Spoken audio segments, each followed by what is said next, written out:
message is being broadcast by the Department of Defense of the Republic.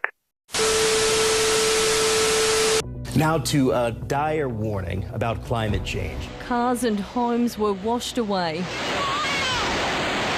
If we don't take action, the collapse of our civilizations and the extinction of much of the natural world is on the horizon.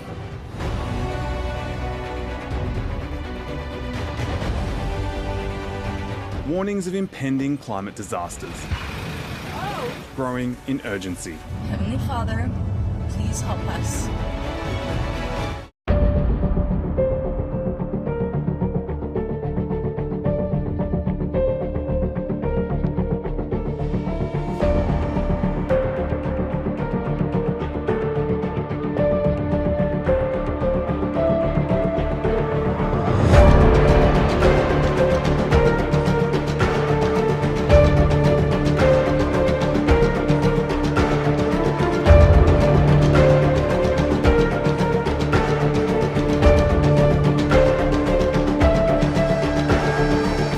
Easy enough, climate change is inevitable.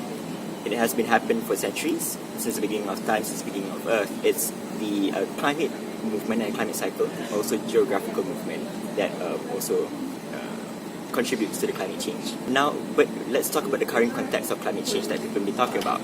Like most other parties would like to also refer it to as climate crisis, where we have to attend to it as if it's a crisis, as if it's World War. That everybody has to take action now, immediately, and then the sense of urgency that it has behind it. So, to put it in very simple form, climate change happens when the global warms, right? So there's a global warming, emissions coming up from our surface of the Earth ends up in thinning up the ozone layer, and once the ozone layer is thinned by greenhouse gases, or we call it GHG. Right, so what this GHG does is thins the ozone layer, and UV rays come in, immediate direct radiation from the sun, so it heats up the planet. You still have the ozone layer, right? So the heat will be trapped because the gases traps the heat inside the Earth. So heat radiates in and heat radiates back in to the surface because it's deterred by the ozone layer. Saving energy. So because a lot of our energy comes from our oil industry, alright, Malaysia, these ones are the non-renewable ones, right? Because the more we extract, it depletes, it finishes, alright? The resources are limited. Upon studying, yes, Malaysia is going to run out of our oil resource in the next few decades. But simple enough, what you can do is to be conscious of your energy consumption.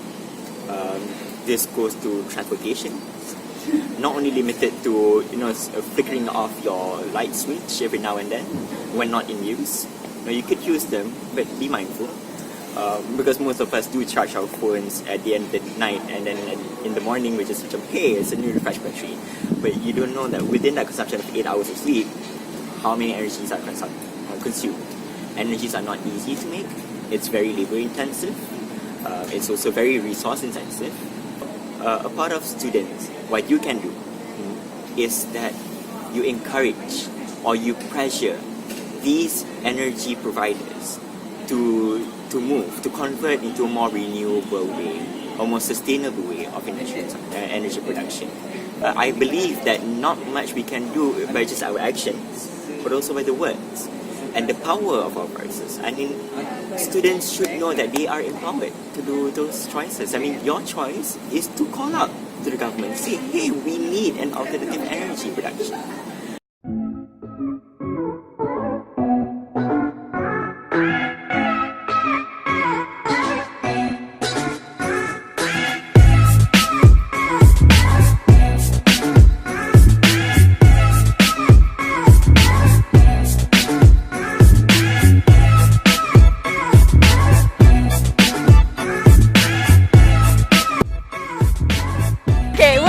Guys, Pasar Malam.